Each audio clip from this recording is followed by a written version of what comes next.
জেলার কমলগঞ্জ উপজেলার আদমপুর ইউনিয়নের কাঁঠালকান্দি গ্রামের বিস্তীর্ণ চা বাগানের মধ্যে দাঁড়িয়ে আছে এই মনোমুগ্ধকর ফার্ম হাউসটি। শান্ত প্রকৃতি, সবুজ পাহাড়ি ঢাল আর চা বাগানের মনোমুগ্ধকর দৃশ্য একে ভ্রমণ পিপাসুদের কাছে বিশেষ আকর্ষণীয় করে তুলেছে।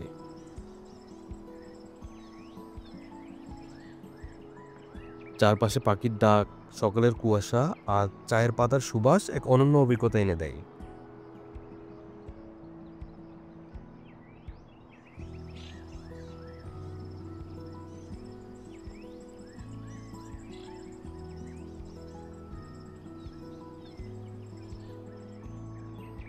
ইতিহাসের সাক্ষী এই ফার্ম হাউসটি 2024 সালের আগস্ট মাসে ঘটে যাওয়া রাজনৈতিক অস্থিরতার সময় ক্ষতিগ্রস্ত হয়েছিল। বর্তমানে এটি স্থানীয়দের কাছে প্রকৃতি ও অতীত ঘটনার এক নীরব স্মারক হিসেবে দাঁড়িয়ে আছে।